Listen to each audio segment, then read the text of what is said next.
You are listening to the Neurocareers Doing the Impossible podcast with Dr. K, episode number 29.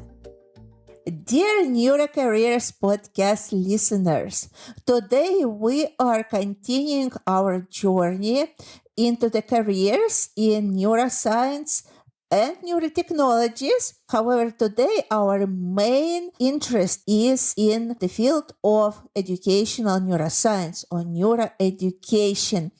And our guest today is Dr. Mariette Fourie.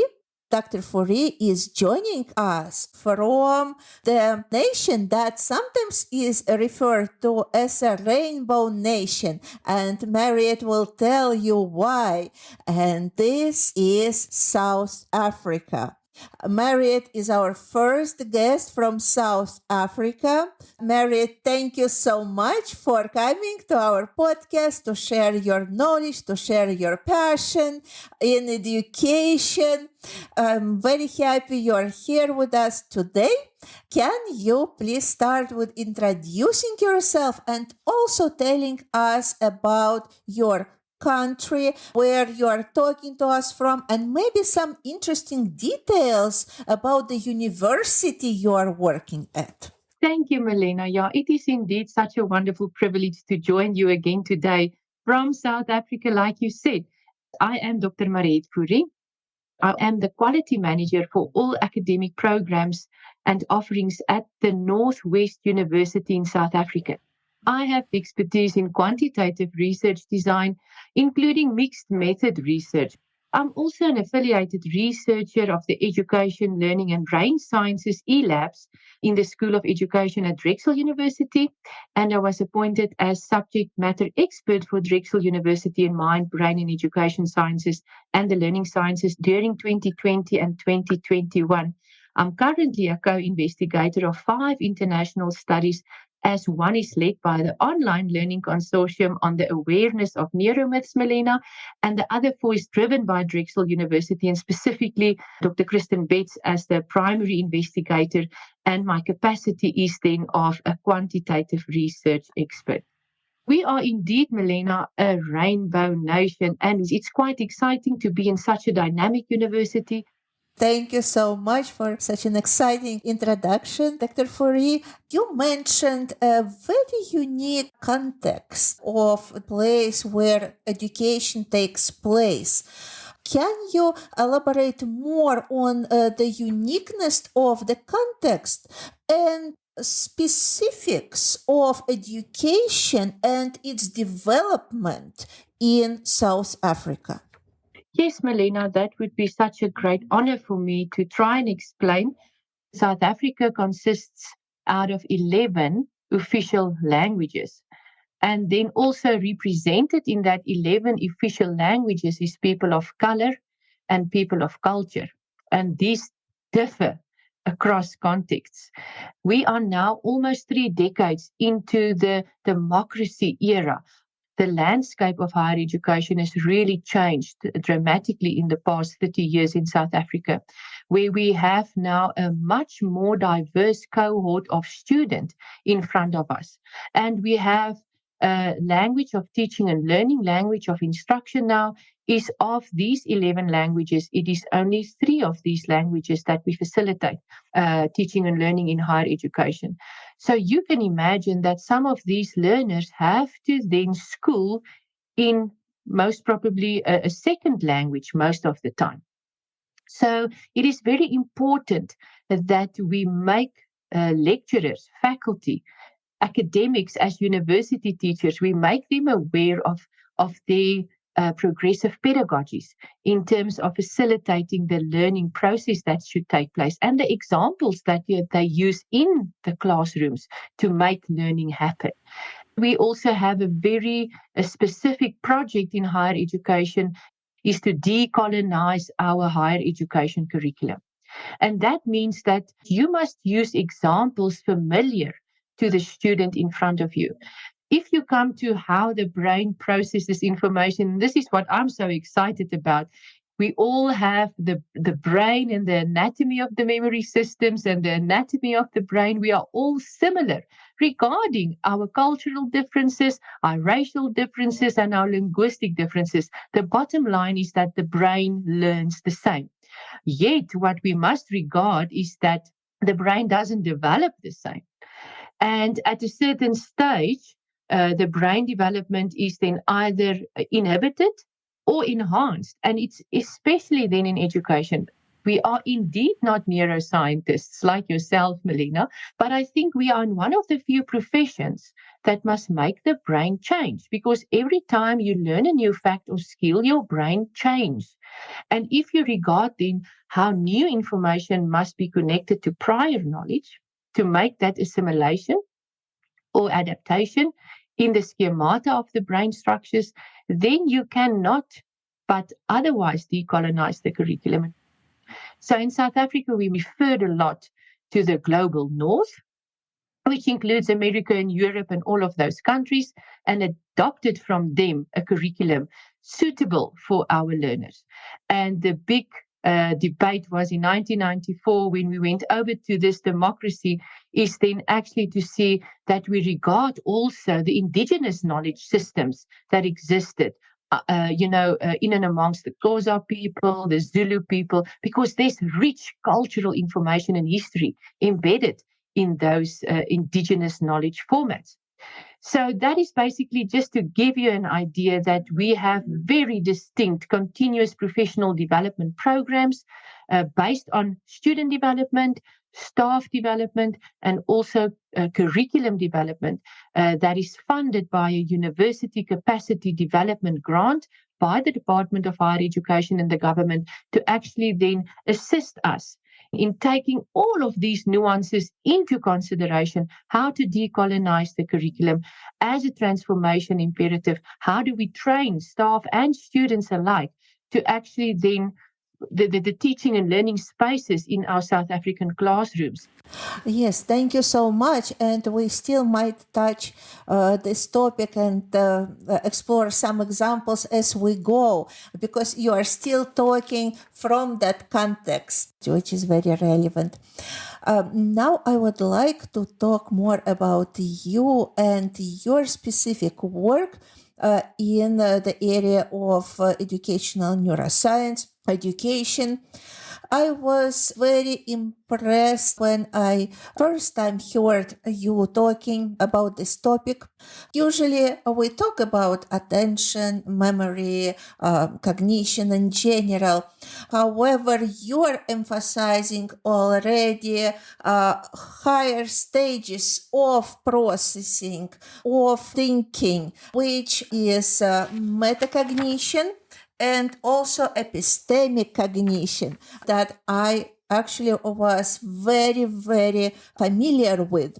That's why I thought it would be very important to talk about all those three aspects of learning. First, cognition, metacognition, and then epistemic cognition.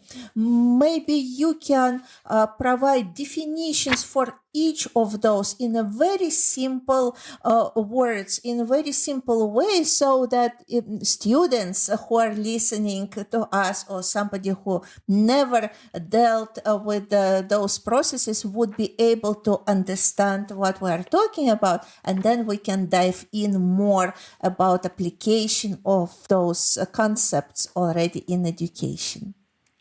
Yes, Melina, I think the scaffolding of cognition really resonates with me very passionately. Where I have encapsulated in my doctoral studies in education what is cognition, what is metacognition, and my postdoctoral studies then focuses on epistemic cognition. And it was just wonderful to see the same manner that cognition is the building block for metacognition, is metacognition the building block for epistemic cognition. But let me start at the beginning. For me, it's very, very important to always adopt a scholarly approach in what you do, meaning that we have to have a scientific knowledge base, an evidence-based approach to what we do.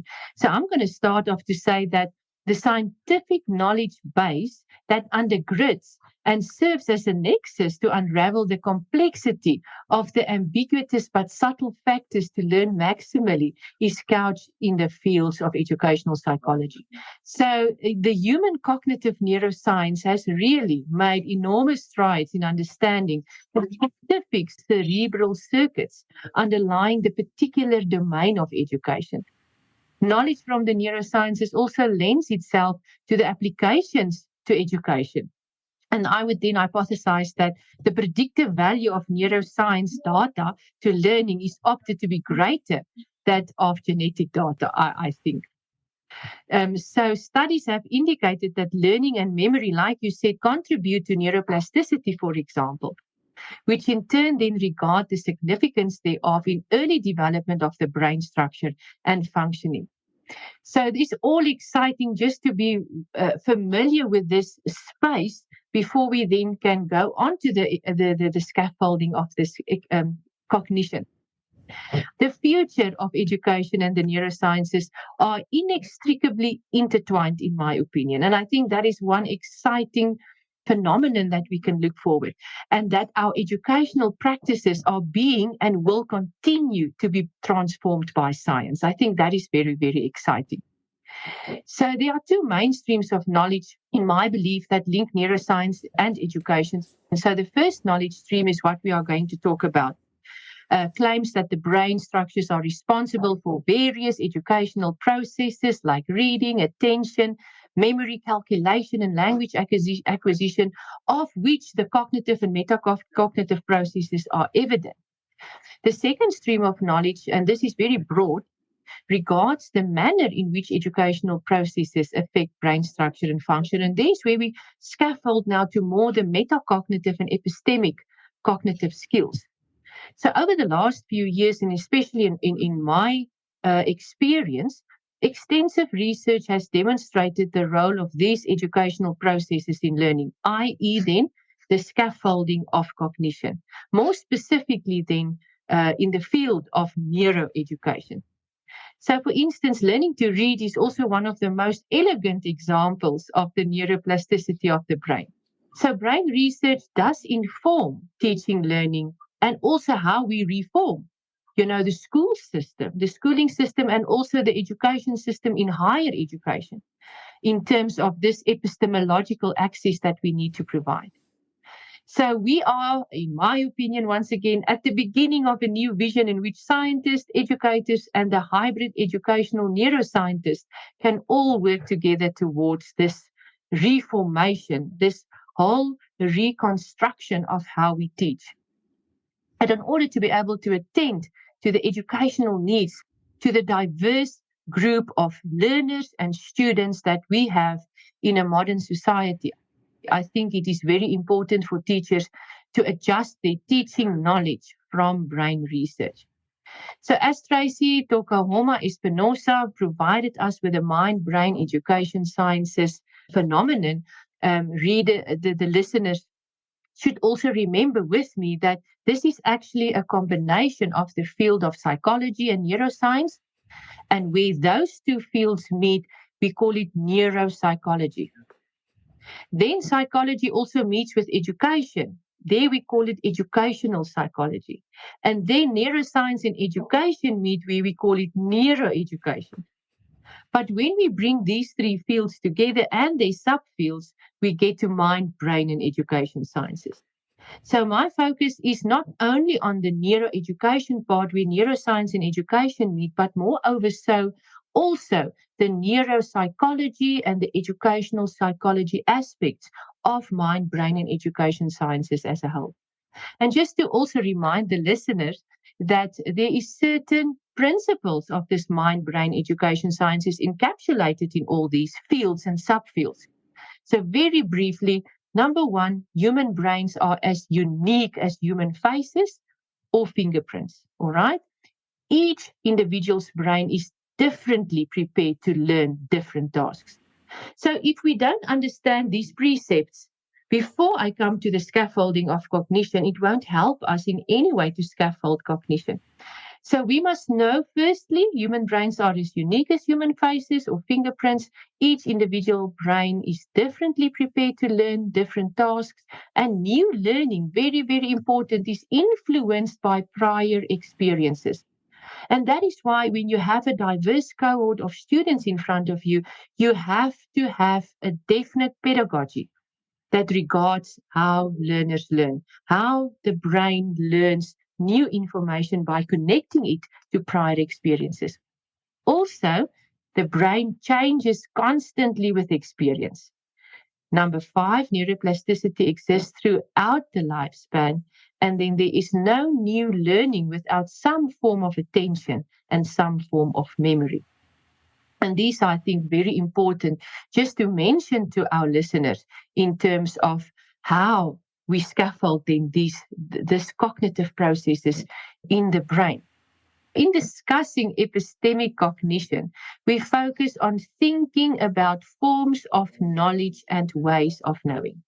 We reflect on our learning process. So it's actually looking at yourself in the mirror. So there's different literatures evident from being reflective and being reflexive. So reflection means you are looking in the mirror and you got this image reflected back at you. But reflexivity goes a step further. You're actually then looking at yourself, looking in the mirror. So you actually give a step back. And this is where reflexivity is closely intertwined with epistemic cognition. So that is the highest form of knowledge construction because you are reflecting, you are interrogating, and you are actually engaging in a discourse about why is it then, the ways and the forms of knowledge is what we're speaking about. When we go back one step, so we are all familiar with the concept of metacognition.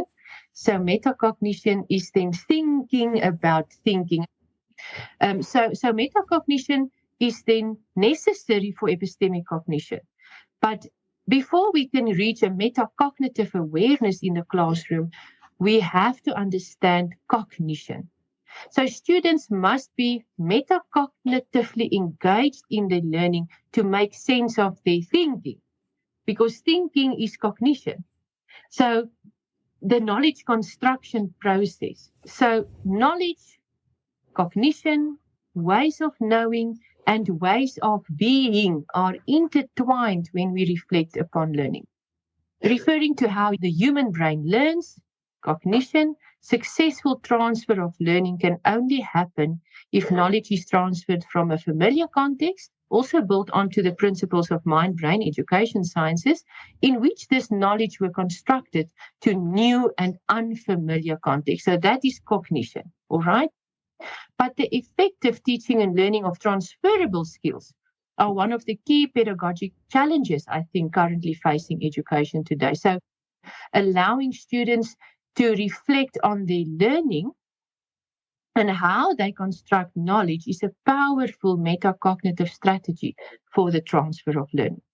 So, coming back to cognition, it's the mental processes associated with attention. And if we also refer back to the human memory model, it consists out of this cognitive processes evident in the sensory memory, the working memory, and the long-term memory. If we look at the neuroanatomy of the memory system, but then over and above that, we have then these control processes, which we refer to metacognition, thinking about how you then process information to make sense of how they process information. And then also there's certain metacognitive strategies that enforces or enhance how you remember information. And we know with the online learning consortium, neurocognitive and learning sciences course, Milena, we focus a lot on retrieval practice, on interleave practice, and all of those metacognitive strategies that can help us actually to process information better. Just to come back to that reflexivity, particularly focusing on epistemic cognition and reflexive competence. I think it's so beautiful. Reflexivity refers to an attitude of attending systematically to the context of knowledge construction. So, how do we construct knowledge? Good. Applying one's experience to oneself while reflecting upon it, looking in the mirror, examining it critically, and exploring it analytically. I think that's a mouthful, but it is so powerful. So it's actually there to enhance critical and analytical thinking about your practice, about how you study, about how you engage in relationships. I mean, you have to not only apply this in your professional life. This is the beauty of this, is that you can also apply it in your relationships with your family members and so forth. So I investigated then how to facilitate the epistemological discourse, then specifically in South Africa towards transformation and social justice. I went from an ideology to engaged scholarship and pedagogic responsiveness approach in knowing, becoming, and being. And that indicated on a reflexive practice. So just to stop myself there, I'm going to end off with this notion of knowing cognition. We know about certain processes, we know about certain facts, we know about certain skills. We can actually then think differently about certain phenomenon, but then becoming, for me, the collaboration between becoming metacognitively engaged, thinking about thinking, and then being that scientist is where the epistemic cognition comes in. So to practically explain it, it's not only enough or sufficient to teach a student how to know about something, a neuroscientist. We have to then facilitate the cognition from knowing, cognition, becoming, in the process of making the metacognitive skills, and being a scientist, because you must actually go out in the field and be that scientist. And I really get excited about the notion of knowing, becoming, and being in a discipline. And that's all connected then back to providing and facilitating that epistemological access in a higher education discipline, allowing the students to know specifically how to read and write and speak in neuroscientist language. Yeah, absolutely. And maybe you can provide some examples how these concepts can be implemented in teaching. Maybe some practical applications of cognition, metacognition, and epistemic cognition. Yes, in my postdoc study, as I said, I really went deep into the scaffolding of cognition and practical examples of it. And I analyzed the higher education context at an international, national, and institutional level. But I went further to also look at disciplinary levels, to specifically understand continuous professional development needs of faculty in specific institutional contexts. So, in this regard, I came to understand some of the dominant discourses in higher education, as we spoke about massification of higher education, the knowledge production discourse, whose knowledge, the global north or the global south, as well as the purposes of higher education. And so higher education has got a specific purpose. So hence my strong affirmation to create this disruptive spaces, for facilitating this epistemological discourse towards transformation and social justice in the South African higher education landscape.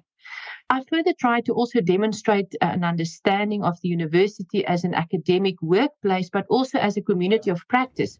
And I think this is exactly, Melina, what you also try to achieve in your podcast series, for us to be part of a community there where we can share best practices. And in that vein, a community of practice was coined in the early 1800s or 1900s. I'm not too sure now. And it referred to the apprenticeship of the living curriculum. So actually how to engage specifically in a specific practice. So the community of practice actually has that communal value and also that sharing of knowledge. So the articulation of in-depth knowledge of a conceptual domain of teaching and learning in higher education, theories of learning and teaching, and theories of knowledge and relevant social theories were also encapsulated in my engagement with my postdoc studies, but we won't go into detail with regards to that. So the notion of teaching and learning, specifically then in higher education, encapsulates the essence of transformation of teaching and learning agendas towards enhanced quality. success and equity at universities, and then specifically at the Northwest University. So as a quality manager, I strongly advocate for these in our revisions and our reviewing of our programs. And here is coming to what I have to say in a practical regard. I also looked at a socio-epistemic approach to assessment in higher education, where, amongst others, neuro and other conditions under which assessments support learning were considered. And this is all got to do with that metacognitive and epistemic involvement. And this also linked very well within my master's degree in educational psychology, where I developed the CELOC, the Teacher Efficacy and Locus of Control Scale, because I believe that the teacher's conceptualization of knowledge or epistemology of teachers, the epistemic beliefs of teachers, greatly impacts his or her pedagogy, and that in return then impacts how learners perceive knowledge.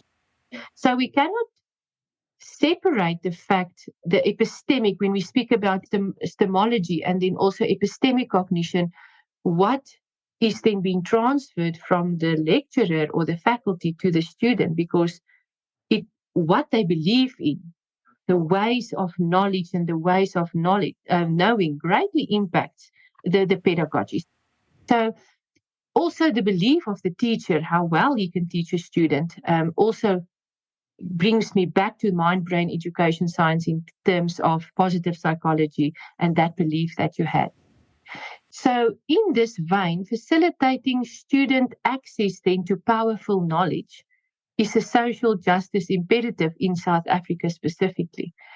So how can we be ignorant of the fact that our students are not flourishing, meaning that we don't regard the scaffolding of cognition? We don't know how they specifically learn, but we say that we are passionate about teaching and learning. So we must know then how humans learn. Education is both epistemological and ontological in nature. And that education, like I said, is about that notion, knowing, becoming, and being. So I focused on providing a socio-epistemic approach to assessment. That is a novel term because you get epistemic cognition, epistemological access, and just to briefly provide the building bricks before we go to socio-epistemic, to refresh also the listeners' minds, is that epistemic cognition reflects how people acquire, understand, justify, change, and use knowledge in formal and informal context. Okay? So preparing students for the 21st century challenges will require research and policy initiatives to ensure that epistemic cognition is no longer a neglected facet of critical thinking, and where we also spoke about reflexivity. So the belief about knowledge and knowing and understanding the reason about epistemological aspects of knowing are all part of a psychological construct being called epistemic cognition. So this is a set of cognitive processes that has deep influential roles in learning, both formally and informally throughout life. This then brought me to think about what kind of learner do we want to create in our classrooms, all right? My concern then also as a quality manager and neuroeducator is that the curriculum must be developed and transformed in such a manner that it provides for epistemological access to our students. Then only we can facilitate epistemic cognition. But however, the term epistemological access holds evidence of the epistemological discourse, and epistemological access refers to accessing discipline-specific knowledge and knowledge-making processes.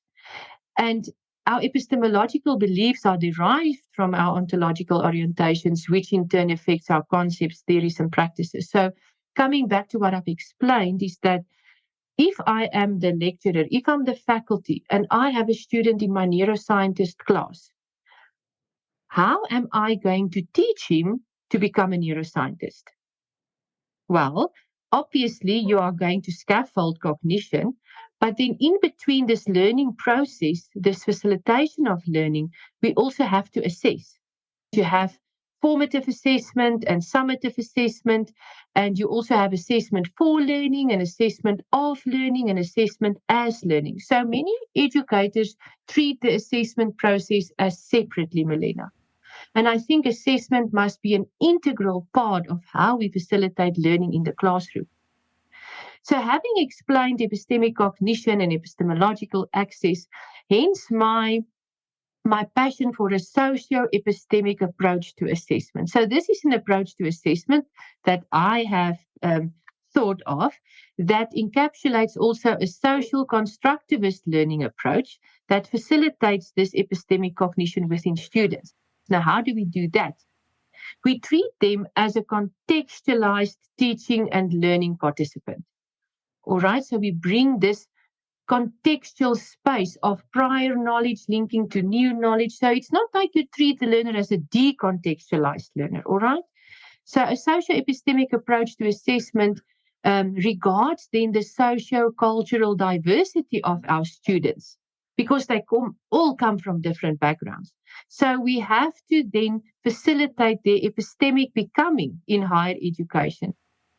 Also by adopting a cultural responsive teaching approach where we regard their cultures.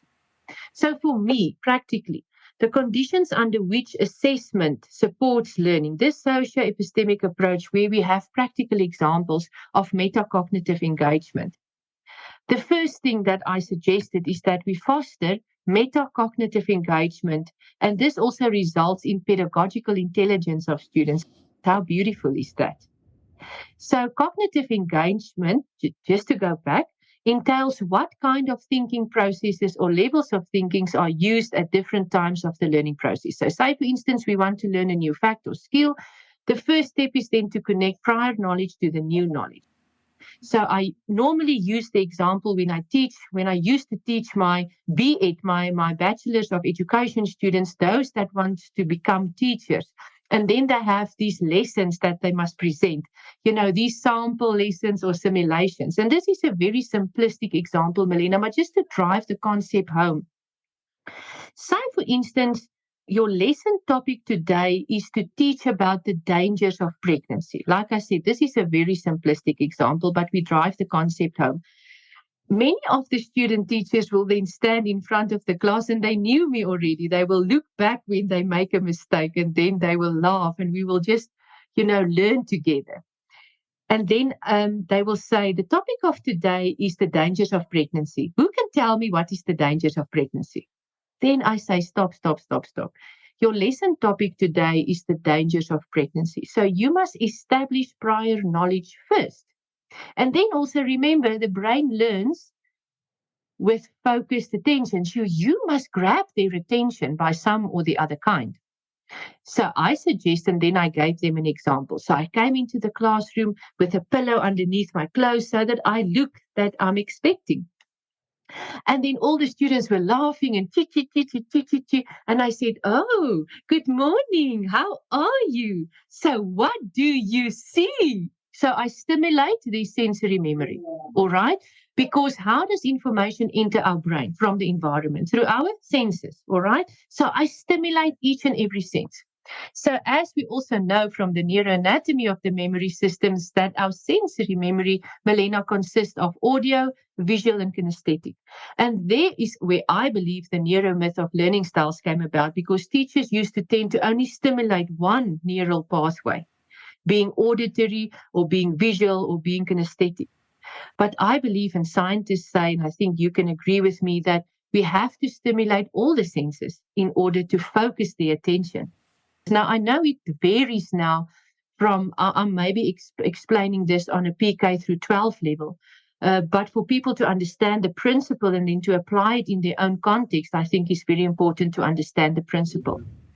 So now I come with this pillow inside my clothes, making as if I'm expecting. I have got them up and arms and they want to know and they are laughing. Also coming back to the universal design of learning principles where you have the affective domain where emotions is very closely tied to learning. So now they're excited. Their teacher looks funny.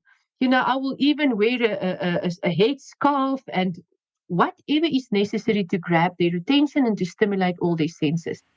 Now you start asking questions. Oh, what do you see?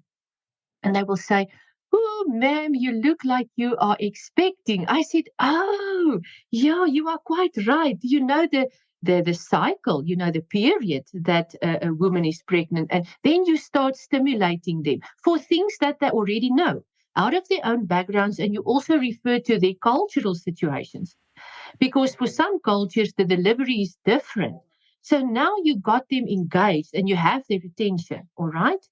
And then you say to them, after all the questioning and answer method, you can also have technology so that you have to establish prior knowledge because you cannot continue with your lesson or the new knowledge that you want to teach them unless you have established prior knowledge. All right. And then you can say, after you have made sure that they understand the concept of pregnancy, you will tell them today we are going to speak about the dangers of pregnancy. All right. And then, whilst you're probing them to establish prior knowledge, you engage in diagnostic assessment, and then you also use cognitive processes because it's recalling facts that they know. We are engaging in peer discussions, and it's a social constructivist approach to learning.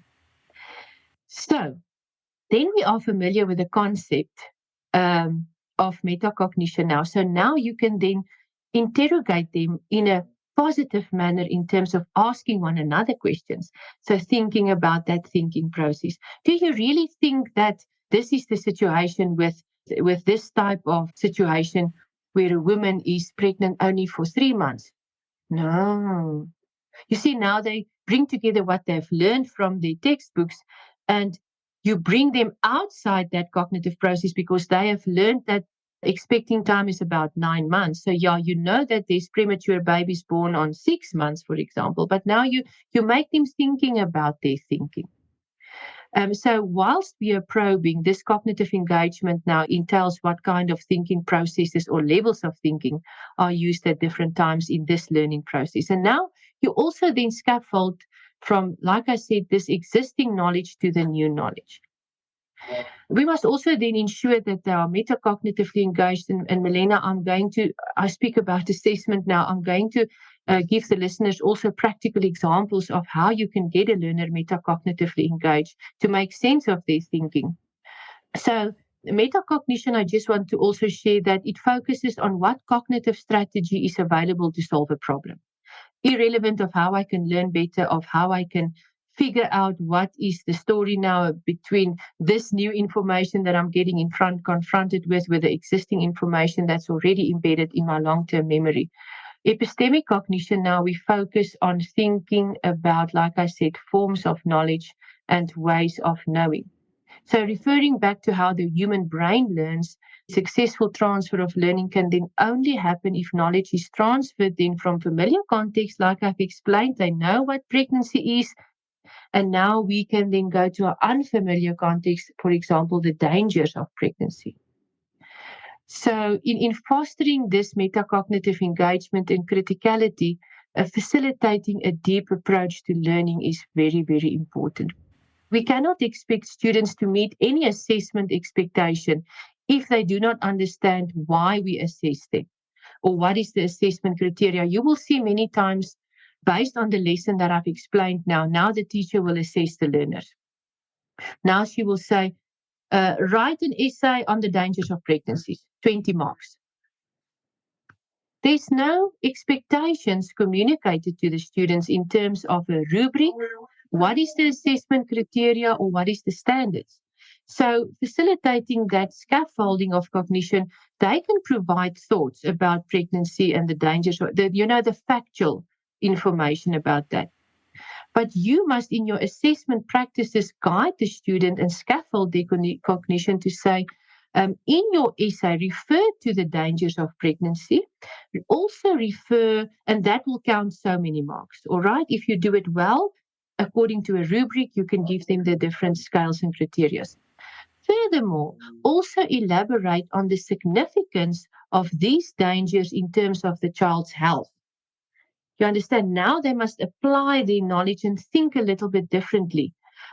What would for 3 marks, what would the effect be on the society in terms of women that is not taken care of while they are pregnant? What is the psychosocial problems? What is the security and safety problems? Because obviously you will build in all of these in your lesson plan.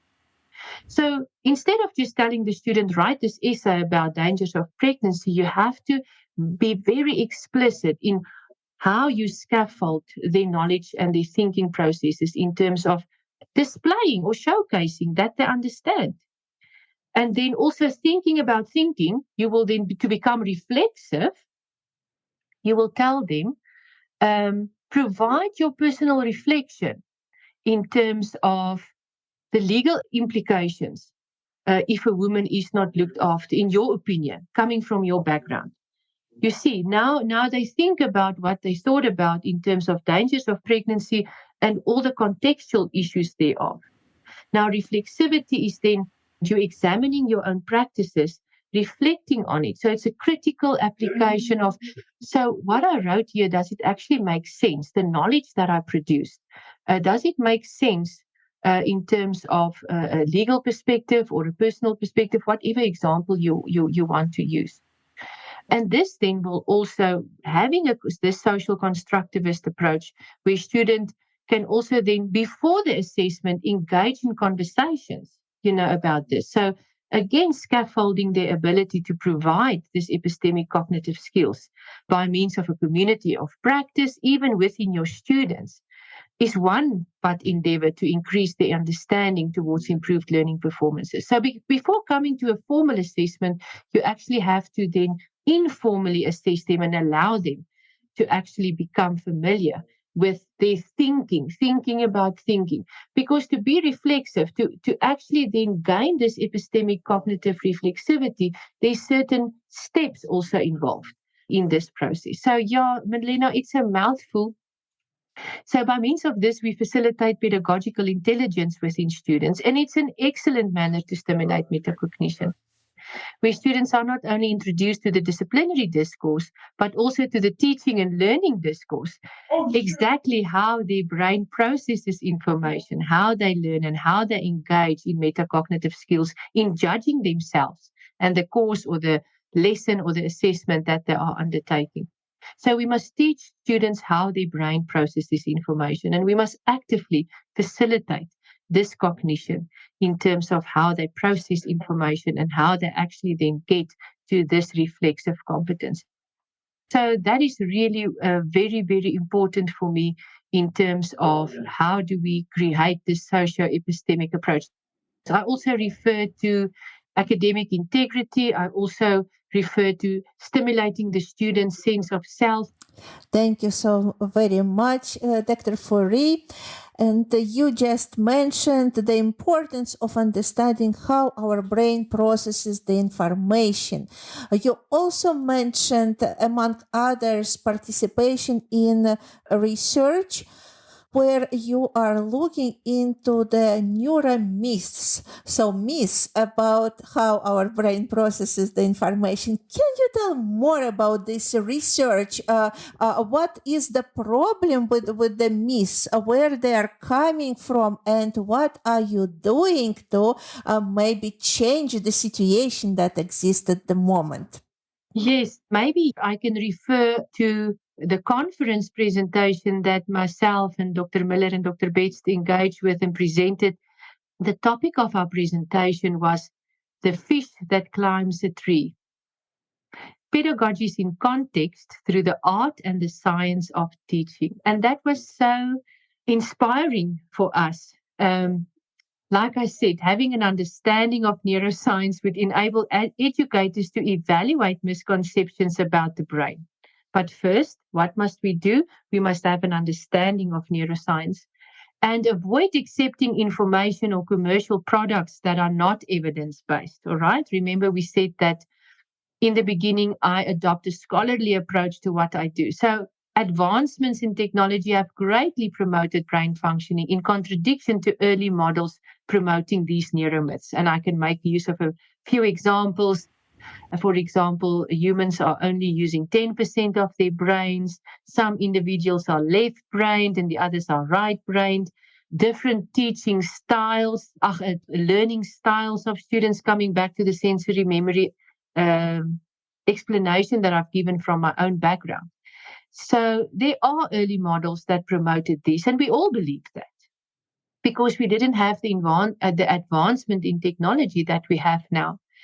So teacher pedagogies in early learning models have surely promoted the unconscious beliefs about intelligence and how the brain learns, which caused incorrect interactions with students, obviously, because that influenced our pedagogy, that subsequently led to the reduced effectiveness of student learning. I can also say in that regard that we also suggested then how do science meet pedagogy? How do we bridge this gap? And we showed this slide about Albert Einstein to say everybody is a genius. But if you judge a fish by its ability to climb a tree, it will live its whole life believing that it's stupid. And Dr. Bates and I was also working on one of her terminologies on neuropedagogy, specifically how we presented it at this conference. And we derived that neuropedagogy is really necessary to bust some of these neuromyths. All right. So just to share with the listeners and also to regard Dr. Bates in this definition is that neuropedagogy is an interactive and transdisciplinary approach to the art of teaching and the science of learning that builds upon the learning sciences, mind, brain, and education sciences, and the concepts of neuroplasticity and neurodiversity, targeting and facilitating educational and real world experiences through a responsive curricula, instructional design practices, active learning, assessment, and feedback to support comprehension, application, and transfer of learning across educational modalities we speak about classroom, hybrid, blended, or online to meet the needs of all learners. So we also said that, like we said, teachers do more experiments in a day than a neuroscientist does in a lifetime.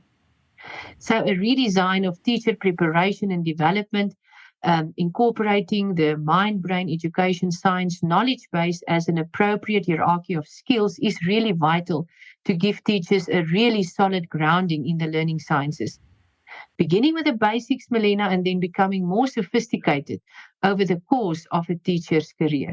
We just say if teachers do not understand how the brain is wired for learning, optimal pedagogies and teaching practices in terms of the content, the learning design, and assessment will not be at the forefront, with a focus on active learning and the transfer of learning across real world contexts. So, pedagogical skills of teachers should build upon the learning process and support student learning, accessibility, and success across diverse contexts. So, this is really really important for us. And I want to end off with what Tracy already said in 2011. She claims that teachers who can use information from neuroscience and psychology will be the real game changers in the decades to come. Thank you very much, Dr. Fourie. And during all your research experience in educational neuroscience so far, what was the most unexpected thing you found out? I think the most unexpected thing that I found out is that the stubbornness of certain people, with great respect, about what technology has enabled us to find out about brain science and how the brain processes information. I think it is very hard for a person to change and get rid of his old beliefs. Convincing it doesn't happen easily because you are set in your ways, especially in higher education when you are a reserved professor and you have been teaching for how many years. And now this youngster that's engaged in professional development of faculty wants to come and tell you, you must change your pedagogy.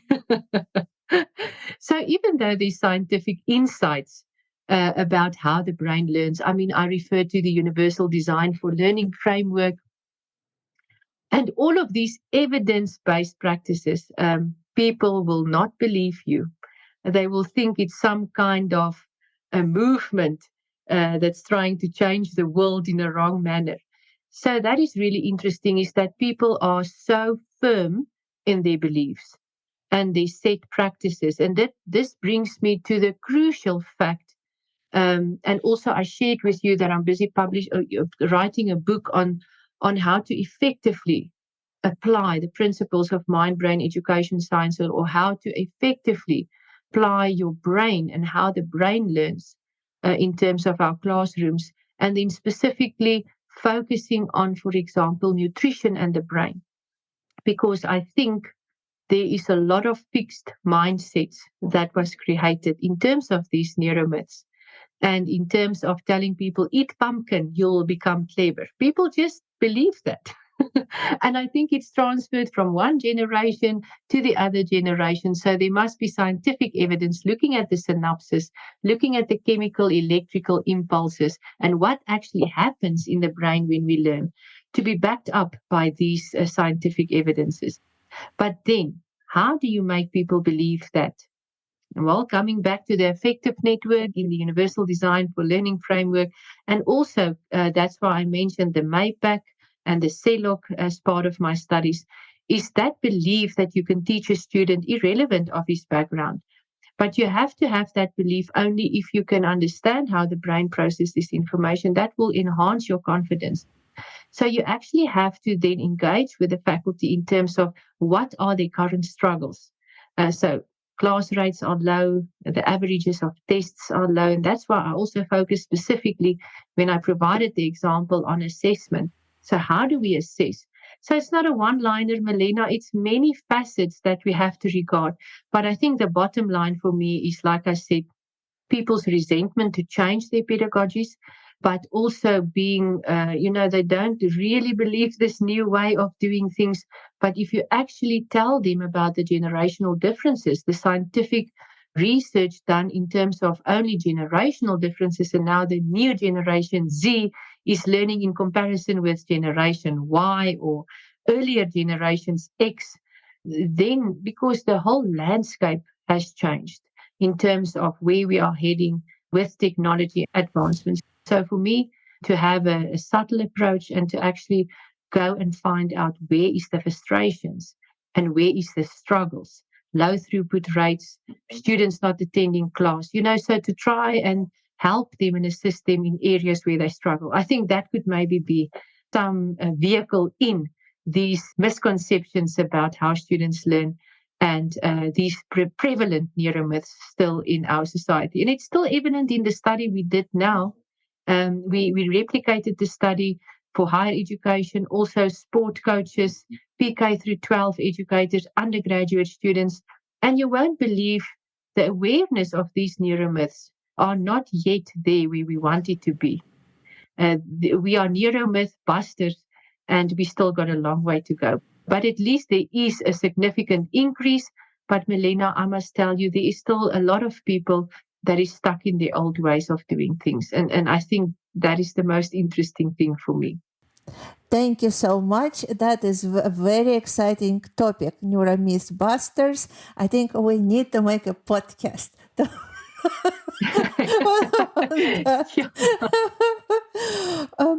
So another question is what becomes possible by integrating neuroscience knowledge into education that was not possible before? Yeah, so I will start off to say the word in itself says I'm possible. So if you take impossible and you break the I and the M, so the word says I'm possible. So how to make what seems impossible today possible tomorrow?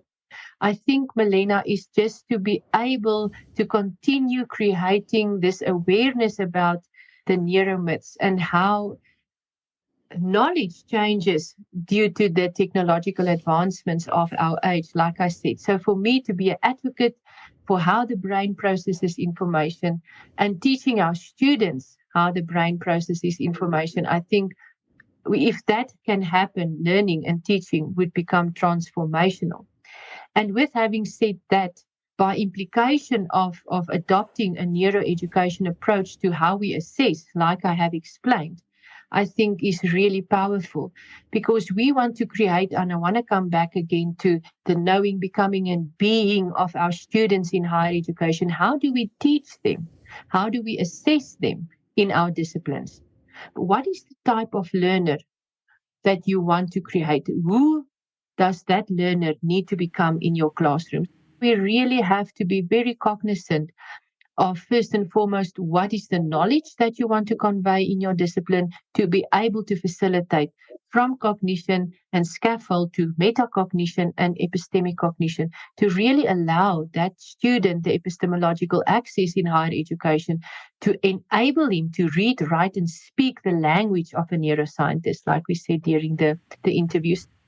We really must regard our learners in this context of neuroeducation as the social beings which delightfully brings diversity in our classrooms. It's really motivating for me, focusing on epistemic cognition, that we facilitate that. And as I said, we must advocate for a contextualized learner in our classroom. So we must contextualize our learners in terms of our spaces in higher education, our disciplinary discourses, and we must regard how humans learn in facilitating the learning experiences enriched with metacognitive skills. So education is all about conceptual change, and therefore not surprising that experts say that education is never neutral. Learning is not an automated process that happens perfunctorily in classrooms. Learning happens in context, the world the student brings into the learning, the world of the discipline, and the socio-economic and historical context we find ourselves in as a country. And thus approaching teaching and learning in a manner that ignores these realities, that is to say, placing learners in decontextualized spaces, is bound to lead to failure. We have to have a curriculum that's responsive. Remember, when we spoke about epistemic cognition, we also referred to a responsive curriculum. And due to time, Elena, we can't elaborate on what does it mean when a curriculum is responsive. It Also, we must know what it means. If you are an academic as a university teacher in higher education, you must know what it means to teach in higher education, the purpose of higher education, the mandates of higher education, who you want your student to be. It's not the same as a other education band, which is consumers of knowledge. We are producers of knowledge. We have to adopt a cultural responsive pedagogy. We have to facilitate epistemological access in higher education. We have to adopt a socio-epistemic approach to assessment in higher education. And then this notion of knowing, becoming, and being is very important for me. Thank you so much, Dr. Fourie. That was an amazing podcast. So much of new information we received. I think you have so much to share that we can talk in the whole series of podcasts about that. So thank you very much. And if our listeners would like to learn more about the work you do, about the things you discussed today, where they can find this, maybe you can give some references, and we also will add them into our podcast notes. Yes, so Milena, thank you so much for this wonderful opportunity. And my email address is my name dot my surname. So it's Mariette, MARIETTE .Fourie, FOURIE at NWU. So it stands for Northwest University .ac.za for South Africa. And I'm really open to receive any email from any listener in terms of creating this community of practice for mind, brain, education sciences to learn from one another, because I think it's an exciting field. As I've shared with you during the interview, I'm very passionate about the brain, and I think I'll never cease to be amazed by the brain. Thank you so much, Dr. Fourie. It was a great privilege to have you in this podcast. Thank you for all your insights, and we look forward to meeting you in the future and to learn about the progress you've made and also changes that are happening in South Africa in terms of education. I think that is very interesting, especially new changes. They're fairly recent. So to see how everything is developing, especially the field of education. So thank you. Thank you, Melina. It was a wonderful privilege to have spent time with you. I'm very excited about what you are doing and how you also use this wonderful opportunity to do good with this knowledge, to disseminate it into the community. May you be blessed in your career as well and just reach higher heights in terms of where you want to go. Thank you so much. Thank you so much, Dr. Fourie. Thank you.